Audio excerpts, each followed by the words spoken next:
Jessica Simpson just listed her $22 million home, and this episode is really simple. What we're going to do is we're going to first look at this article by Rob's Report, and then we're going to analyze this house, and then after that, we're going to analyze the market where this house is located. Are you guys ready? Hey Harry, is there anything you want to know about this property? Yeah, I want to know if she's really going to get what she's asking for, because everything I'm reading is saying that it's a bad time for luxury real estate. You know, according to this article and you know, common sense is that she's been spending a lot more time in Nashville, and you know, she's not using it as much. Then you can think about the timing, if it's a good time to sell or not before the prices come down, which we're going to address that at the end of the video. This property is listed for $22 million, but what's interesting is that Ozzy and Sharon Osbourne own this property, and Jessica Simpson actually pulled a fast one on them. Ozzy Osbourne bought it for, I want to say, $12.4 million, and then she sold it to Ashley Simpson for $11.5. So she kind of did a little nice transaction there where she bought it for less than what Ozzy Osbourne paid for it. And as you can see, she's done her typical taste. I've seen some of her properties in person, and I can tell you this is very quintessential Ashley Simpson taste, and it's beautiful. I mean, you might not think so, but if you are a person like me who analyzes real estate, you know, 4 or 5 a day, and has been doing it for what, 2-3 years now, when you see a kind of a weird house like this, you get turned on. You know, you start developing some sort of a fetish. Arvin, tell me about the house. Like, how many bedrooms, how many bathrooms? All how right, big good is it? question. Let's jump into the property. 7 bedroom, 13 bathroom, 13,274 square foot. It's being listed for $22 million, and there's only one picture on it on the MLS, but the funny thing is that Rob Report has 20 more pictures, and that's what tells you a proper execution of a celebrity listing. Create the hype. I actually want to give salutes to this agent,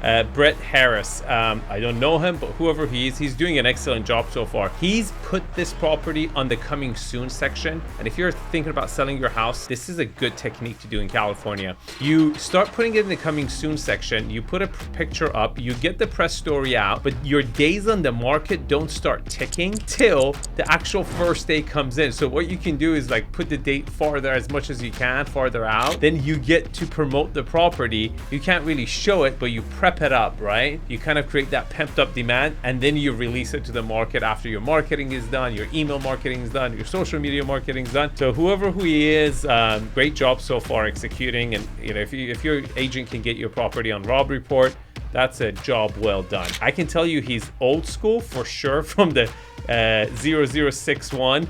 That's an older agent. He must be at least in his 70s or 80s, I would say. Should we jump into the home quality score? Yeah, let's review this property. Let's start with the location. Tell me what you think about the location. Okay, let me jump into location. Okay, so Hidden Hills, it's gated community city, beautiful, beautiful, highly desired.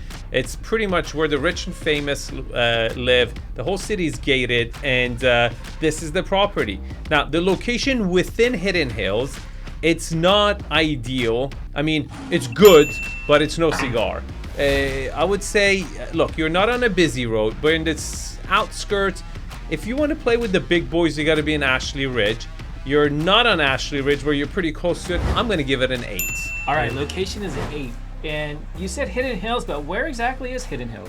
Okay, so Hidden Hills and Calabasas are the far out location within. So Hidden Hills is a far out location in the valley, right pretty much before you switch counties from LA County to Thousand Oaks. Hidden Hills is pretty much the last neighborhood along with Calabasas in Los Angeles, which after you enter Ventura County and Thousand Oaks and such. So it's kind of considered deep valley. But it's very highly desirable for good reasons. We're going to analyze the neighborhood later on with the prop tech tool I've created, ZipSmart.ai. For now, as far as you should be concerned right now, it's perhaps the most prestigious neighborhood. Tell me about the lot orientation. Okay, this is a west-facing lot, okay? Now, there are a couple benefits and downfalls to this. But the orientation is west facing, which means you're gonna get the afternoon sun. Now, in the first couple days you move into this property, you're gonna be really excited. It's gonna be like, oh my God, we're gonna watch the sunset together. You guys gonna hold hands. get all romantic and stuff. That afternoon sun just coming right through the windows, you're gonna turn to each other and say, when are we gonna tint the windows? But ideally, you obviously want to be south facing in the northern hemisphere and north facing in the southern hemisphere. Okay, next question. What was your score for lot orientation? What are you giving it? I'll give it a 6. A 6. Lot quality. Talk to me about that. Okay, you got over 2 acres. I would say, you know, 2/3 of that is flat, and the parts that are not flat actually work into your favor. Like the approach is perched up. The house is perched up from street, which creates privacy. We're going to talk about that later. And then the lot comes out to this section over here, which is okay, but you're getting an 1.5 acre lot. You know, it's amazing. I think it's a fantastic lot. I'm going to give it a 9.5. Next is lot utilization. Again, lot utilization is fantastic. You have a private driveway, you have a beautiful frontage, and then you have very generous side setbacks, and then you have a huge backyard. I have to give it a 9. All right, what do you think about the privacy? Privacy is also excellent. Again, the fact that it's perched up from the street, it gives you privacy from the street. It's at the end of a cul-de-sac, and then you come over here, this neighbor is on a lower elevation, so you can see into their backyard, but they can't see into your backyard or front yard. And this neighborhood is well hedged over here. I'll give the privacy a 9. What do you have to say about the views? So, look, mountain views are not the greatest views, especially when they're dry and treeless like this, and then you're looking into a planned community, you know, tract homes on the other side, which is, I call this neighborhood the Hidden Hills wannabe neighborhood. So it's also a gated community, but it's just very tracky. Very, very tracky, typical, but good lots, you know. This is like typical planned neighborhood, maximization and identical homes or semi-identical homes. So I'll give the view a 4. But again, that should be considered that Hidden Hills, you don't go to Hidden Hills to get a view. So to even get a 4 view in Hidden Hills is pretty cool, because most homes don't even have views. So it's kind of like cherry on top. I never asked for it, I'll take it. That's the type of approach you should have with Hidden Hills if you do get a view. All right, Arvin, let's talk about the property scale. Hit and miss, because in some rooms it has great scale. The volume of the rooms are good, and in some rooms it's a little bit tighter for the luxury for the luxury market. So I would say the dimensions of the rooms are good, but not this one. For example, breakfast nook and the kitchen and the ceiling heights get, it's a 7. Ooh, this next one's gonna be nice. The architectural style. Okay, this is a Hampton style home, and this is cool. Again, you're asking, Arvin, why the hell would I want a Hampton style home in California? Well, I don't care what you really want in California, but what I can tell you as someone who analyzes home, we don't see that many Hampton houses. And when I get excited. So I'm very happy, and I'm gonna score it very well. And if you have a problem with it, then don't take my score seriously here. But architecturally, I think just for the uniqueness of it, it's a neutral style, it's a traditional style. It should grade well on anyone's book. I'm gonna give it an 8. Would you consider this a timeless style? The Hampton style? Absolutely. I would say it's an American timeless style, and it's not gonna age. Again, there's certain elements in it that I think they could be touched up and done better, but the Hampton style home is charming, and normally this old traditional charm doesn't age. It's like old wine. Yeah. Okay, Arvin, talk to me about the layout. I wanted to give the layout a much better score, but I saw something that really pissed me off. This is the entrance to the property. Okay, you have a nice, beautiful foyer. I think there's a bathroom to your left, and then when you walk in, you see this stairway blocking the wow factor, the depth of the yard, your sunset view, whatever you want to call it, and it's blocking it, and it really, really pisses me off. I mean, what would you rather see when you walk into a home? A spiral staircase or a depth of an acre lot, land plus a view behind it, or a staircase? I mean, look, I can see and appreciate a good staircase, but I by far think seeing the depth of the yard and the view outshines in a staircase going up, right? It doesn't matter how beautiful or old it is. You can find another place to put that staircase in there in the house to get the maximum, oomph in the property. So for all these factors, I think it's really brings it down, because when you look at the aerial photos, you have probably the garage over here and the guest house. You have a great depth over here. You get good separation between the bedrooms. I'm sure here's the master bedroom. And you should have multiple bedrooms on the higher floor. So it should be a 9, but I'm gonna deduct a point or 2. We're gonna call it a 7.5 for literally blocking your wow factor with a staircase. Okay, Arvin, let's talk about the finishes of this house. Ooh, that's a tough one because look, if I throw the book at it, it's really a 6, okay? However, and the style would be eclectic. I would call it Austin Powers went to Morocco and Africa and, you know, around the world and collected everything cool that they found. Frankly, it makes me happy. I've seen so many crap homes that look identical to each other that when I see something like this, it just puts a smile on my face. It makes me happy. Yes, that stone is not in. The colors are not in. A lot of stuff are not in. You know, these chandeliers over here are dated. It's just very eclectic in style, and as someone who just analyzes properties left and right, this is what just kind of gets me excited. So it's really a 6, but in my book it's an 8 right now because I just looked at 10 properties today, so I'm gonna score it better. 8 for finishes. Yeah, it's my channel and I'm gonna pretty much decide what happens here. It's my opinion. This is perhaps my favorite room, but you know, you got the suitcases going on, the wallpaper, you know, chandelier. It's just a weird, you know, very eclectic style. It's breaking all types of rules. All right, so we got 8 for finishes. That takes the grand total score for this house a 76. That's good. C is a great score in my book. Okay, Arvin, let's talk about the market in Hidden Hills. All right, let's jump right to it. Let's look at 91302, which is really Hidden Hills and Calabasas. Okay, first, you should see that the Zillow forecast, you can see the prices are forecasted to go up slightly by 2.8%.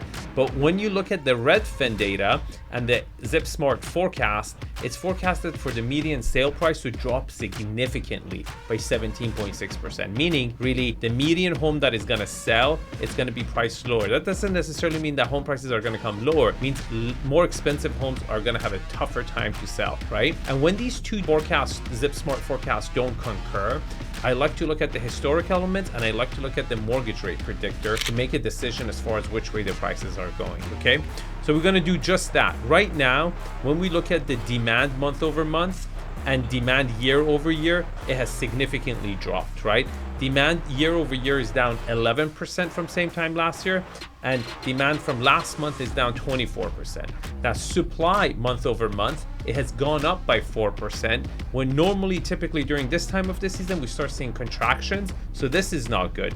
And again, supply over the same time last year is up 7%. There's a huge misconception right now in Los Angeles that people say there's not enough supply. There's not enough supply. Well, I have some news for you. There are 30 neighborhoods and zip codes in Los Angeles that right today have more inventory of homes for sale than same time last year. So there's more homes for sale than last year. And when you consider that interest rates are 3% higher, that's really alarming. And then median days on the market year over year has increased by 118%, very dangerous. And median days on the market month over month is up 40% from last month. Wow. Median listing price is down 3%, and the pending ratio month over month is down 12%. Pending ratio is the ratio of homes that are on the market and the ratio of the homes that are in escrow. So there are less homes getting in escrow from last month, and that's not good. As you can see, the screen is green.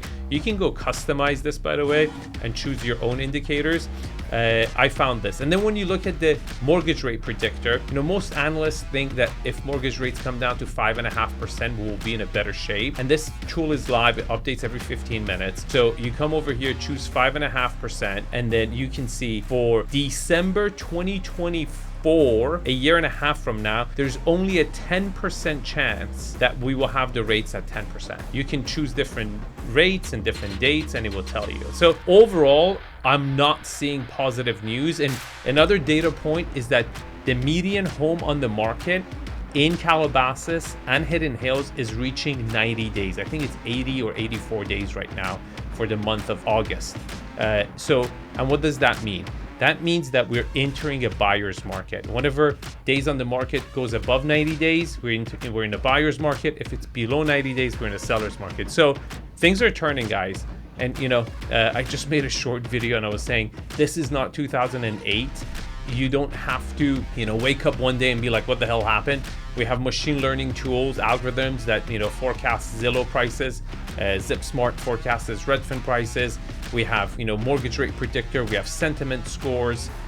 So you have all the tools to make a more informed decision. You can subscribe to the channel and I will do it for you. And if you're interested to do it on your own, you can visit zipsmart.ai. And if you sign up for the investor level, you get all the free upgrades. So as we upgrade the site and we make significant upgrades every single month, the tool is becoming better and better and better. And as a result of that, we're going to raise the prices, but you'll be grandfathered in the lower prices, which is significantly cheaper than, let's say, you know, a dashboard that analyzes commercial properties. So if you're interested, go check it out, or you can subscribe and hit the notification bell. We're going to start doing live soon, so you can come and ask your own property and we'll analyze it. And hopefully by next week, this pimple is going to be gone and we will be able to pop it maybe live together. Okay, thanks for coming and watching the show, and I love your support. I will see you in the next episode. Harry, you got anything to say? No more questions from me, Arvin. Harry is a great producer. I had to find myself a sidekick. And he's a great editor, producer, and he's helping me out with my channel. And you guys are gonna get to know him better. Okay, let me know in the comments what you think. If you want me to analyze the property or any information you want to share with me, put it in the comments and hit me up. And if you like this video, you should also check out this one over here. Check out the chicken right here, the birdie. Okay, check out the birdie. Have a good one.